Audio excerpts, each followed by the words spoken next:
Update on Earl, real quick one. Right now he's playing with his foraging ball that I bought, I think from Temu. It's like made out of silicone or something like that, and it allows me to put treats inside that ball. And right now he's just playing with it. I am deciding to keep him here, like in his cage, and not let him out for a full week. I didn't do that when I first got him, and he actually started coming out and flying out by like day 3 or 4, and then started getting all frantic when I would put him in the cage. And I was consulting this pigeon guide. It's a really comprehensive one online. They even have a Discord channel for it. They do suggest to leave them for at least a week so they can get used to the cage, and I didn't do that. So starting on Sunday, I decided I'm gonna just kind of like start back from square one and keep him in the cage for a full week, and then see what happens and try to get the training started after that weekend. So that'll be next Sunday. Look at him. He's foraging right now. He also does not like lentils. He's not eating a lot of the big things like the whole peas and other like seeds in the mix. He tends to go for just like the tiny seeds, although he started eating a bit of the mung beans, which is good. I guess it's a step up. I definitely have to make sure that he is eating the right amount of stuff and he's getting the appropriate protein, fibers, and fats and all those nice things. Say hi, Earl.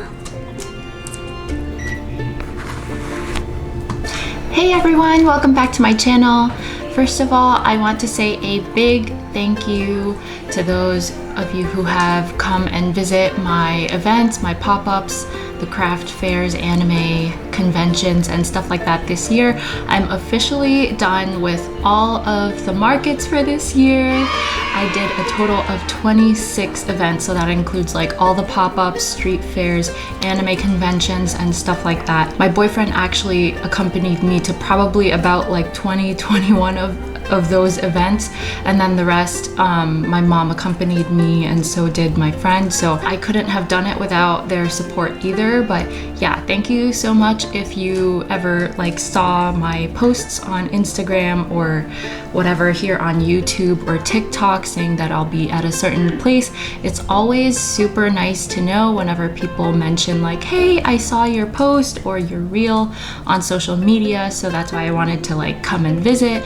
Even if you don't buy anything, it's always really nice to let that person know, whoever like you're following and visiting, to let them know that you saw their content and you wanted to go support them. It's always super heartwarming. So thank you so much for those of you who were able to make it. And of course, obviously not everybody can make it, so the support that I receive online or digitally is also just as important. But yeah, my last 2 markets were this past weekend, the 14th and 15th. I was in Jersey City at a rooftop bar for Saturday, and then I went down to Red Bank at a performing arts center or like a theater, something like that, the following day. So it was pretty tiring, but I wanted to finish the year off with a bang. Unfortunately, I didn't get to film the last weekend where I did events. I was just really tired. I feel like it's been super helpful getting to understand like where my target audience are, where they're located, what they're into, what things I should probably prioritize as far as like merch making and planning. So yeah, it's been super helpful. And if your online sales, if you're a small business owner and your online sales are also slow, I definitely recommend starting small and doing like small in-person events if you can. It definitely is an eye-opener. It does give you an extra cash boost, and it also is like instant validation for people who like come across your stuff and say like it's super cute or really nice and high quality. So yeah, all around good things. Okay, but today the main topic of this week's video are shrinky dinks. I don't know if it will focus. Okay, I think it is focusing. This is my little onigiri shrinky dink that I made. I actually made 2. This second one was an accident, an oopsie. They actually came out really great, but then I had some nail polish, and this one, it was just freshly glazed, and part of my nail polish got stuck on it. So that's why it's kind of like pink glittery looking. And it was just on one spot. So I thought, why not coat the whole thing in like, you know, like maybe it's like pink glitter, pink translucent glitter. So I tried to do that and it doesn't look right. So this one I'm just going to keep for myself. It's an oopsie. But I actually made these because I was trying to make stud earrings because I have the ear post in the back, but there's so many things that you can do with shrinky dinks. Like before I made keychains, you can make enamel pins. I was trying to make earrings with these, but they're way too big, as you can see.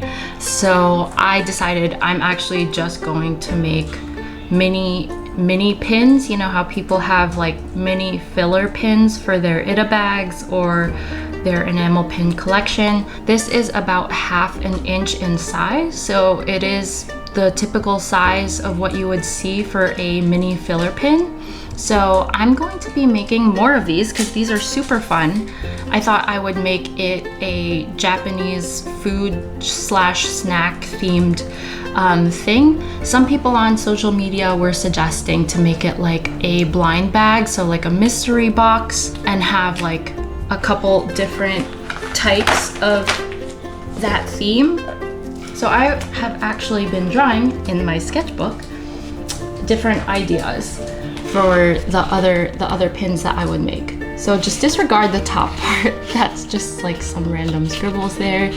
But so my really skinny, weird looking onigiri, but I'm also thinking I would like to have those like octopus sausages, as well as maybe like the dango, but maybe cat shaped, I don't know. And then like mochi I feel would be really, really cute. And then takoyaki. I am making it with the, you know, the traditional way, how you would do it, but I'm using acrylic paint pens. So I have these pastel set of Posca markers, Posca? I don't know how you pronounce it, but I also use this one, acrylic markers. So I just have to kind of think about what snacks I'm going to make and what colors I have available, because that will pretty much control what I'm going to make. That's what I'm gonna be doing for part of today besides work. So let's get started. So I have my shrinky dink here. If you've never worked with shrinky dink, you want to work on the dull side. There's one dull side and a glossy side on the other one.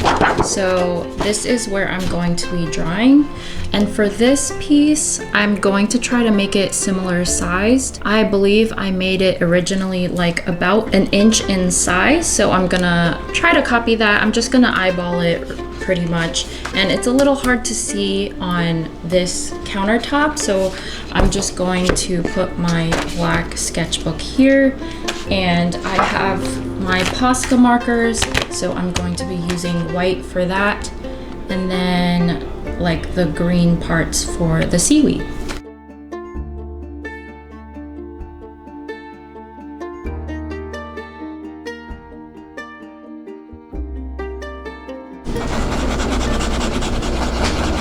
Okay, I think this is a good size. Again, I am just eyeballing this. It looks about the same size as when I first made this one. So I just left this open, so I'm going to use the green paint marker to color it in.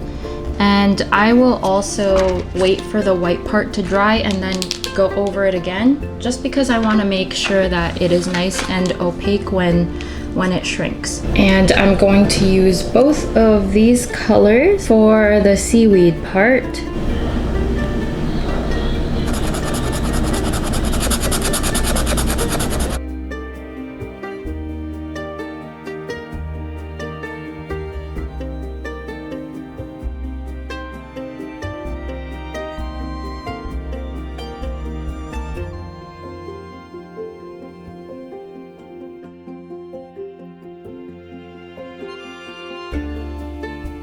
Now we're gonna put the details on this onigiri. So I'm going to also get a thin black acrylic marker and paint the face on.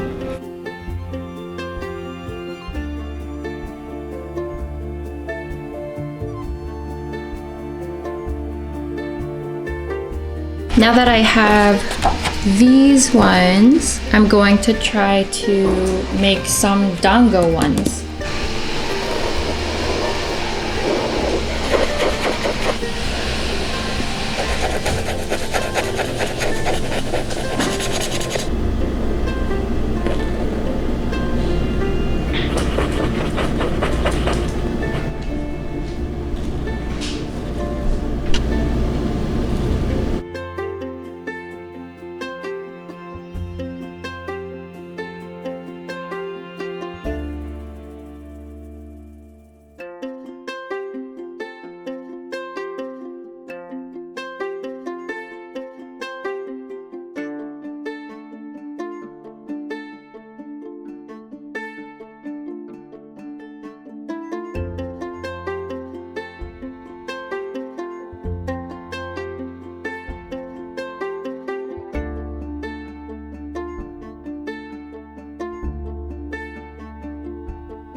So this is what I have made so far today. I think it's off to a good start. I think these look pretty cute, although they're not exactly the same size. I just kind of eyeballed them, so we'll see how far they shrink once they're put in the toaster oven. And later on, I think I'm gonna try to make the Japanese sausage and maybe like one other food item. We'll see, because then that'll make 4 different types of food. Maybe I'll try to go for 5 or 6 types for the mystery box or something like that. For now, I'm gonna take a break and then I'll pick it up later. And then we'll cut them all together and then put them in the toaster oven.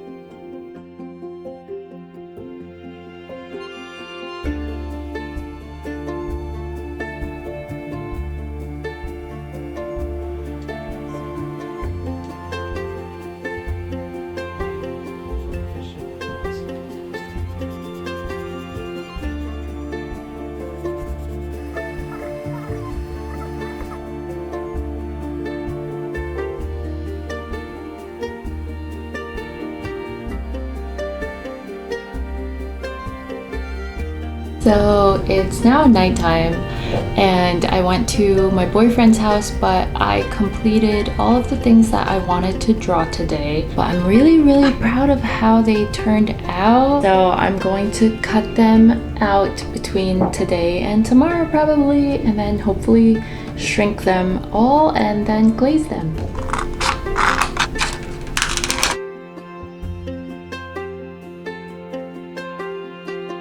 Ta-da! First one is done!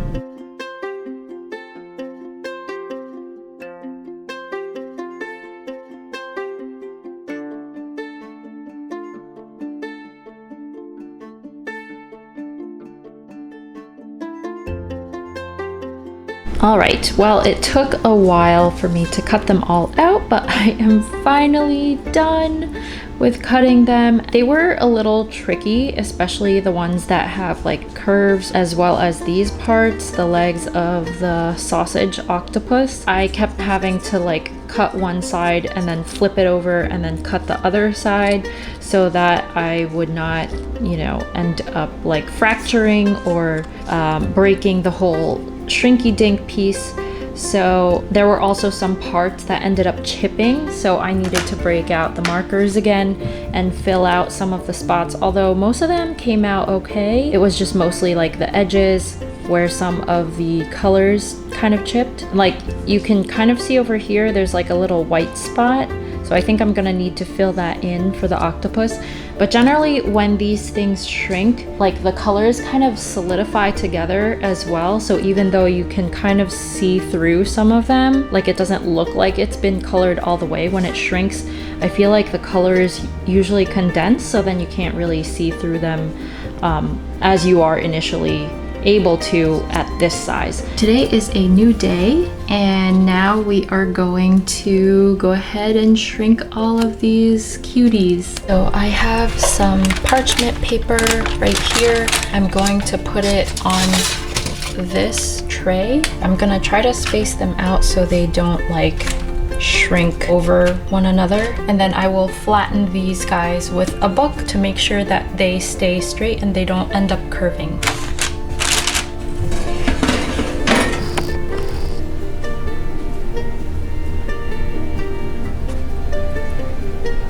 They're all shrinking.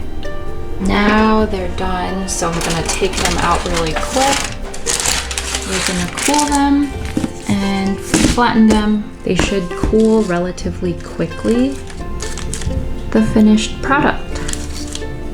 Ta-da!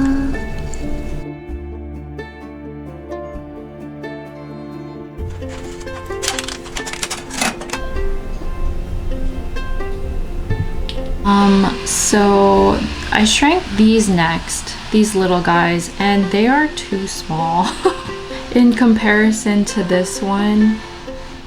These are mini pins, but these are just so tiny. They're so cute, but they're so tiny. I don't know what I'm gonna do with them. This is what they look like when you turn them around, by the way, compared to the front. And this is the back. This is the back side, and this is the front.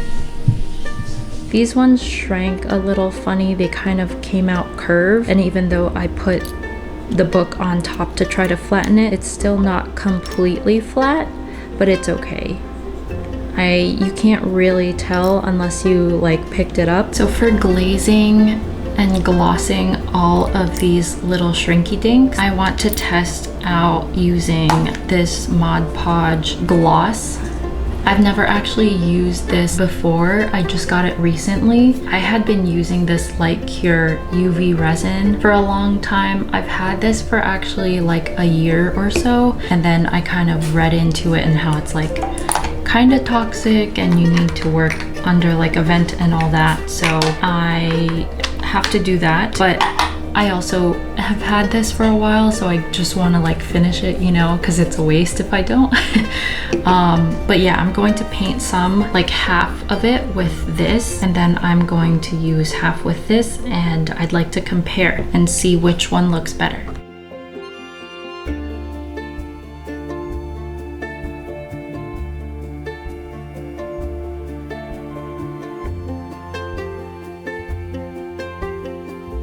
So I'm done with painting all of the shrinky dinks with gloss or Mod Podge. So this set over here are the ones that I did with the Mod Podge gloss, and I don't know if you can see, but I want to say they're like semi-gloss.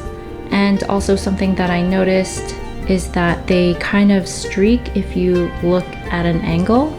So that is one of the downsides of it, but it's really easy to paint on and you just let it dry. I feel like on shrinky dinks like this, you can't really see the streaking, so that is good. But like on things like this, I feel like it's much easier to see. But it has like a semi-gloss look, which I do like. If you're looking at it straight on like this, you can't see any streaking, and it still offers like that coating to protect the paint from getting scratched, and I think they still look really cute. In contrast, this is the UV resin pieces that I did. They're definitely a lot glossier, as you can see.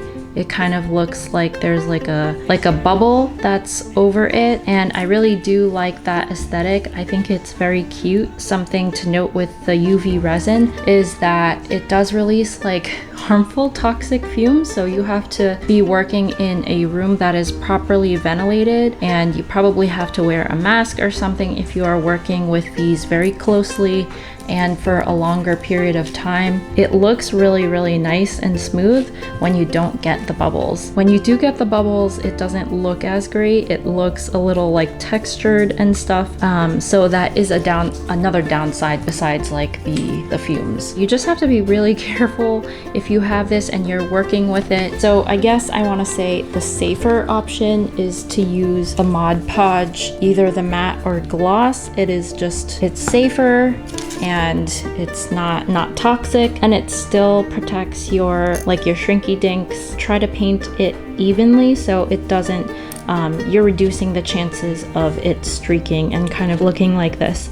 I thought I had to lay it on thick, like for one layer. I think overall these all look really great. I'm super happy with them. And now all we have to do is add glue to the back and put the pin backs. It turns out I only have 3 pieces left of the pin backs. These are also the butterfly clutch type ones that I got from Michael's. I'm not really a big fan of them. Next time I'm going to buy like the backs with the rubber, the plain rubber clutch. I think if I want to, I could just glue this to the back and then use one of my spare rubber clutches. I unfortunately only have 3 pieces, so I'm going to have to wait to order more before I glue them on to anything else. Here I have the E6000 Plus and I also have the E8000. I think both should work fine. Alright, so I'm just gonna let these 3 dry, but essentially once they are dry, you have a finished mini pin. Ta-da! I hope you enjoyed this video of me making these mini pins. They were super fun to make, and unfortunately, I know I don't have enough pin backs and I only had 3, but that's essentially the process of how I make these mini pins. If you're interested in doing them yourself, they're really easy. They can be pretty time consuming to color and cut. I think those are the toughest parts, but everything else like shrinking them down, glazing them, and then gluing the pin backs are very quick and easy. So thank you so much for watching. I hope you enjoyed the video, and I will see you after the holidays. If you're celebrating Christmas, I wish you a happy holiday, and I'm not sure if I will be posting a video after Christmas, but in case that I don't, I wish you all a Merry Christmas and Happy New Year. Thanks for watching. Bye.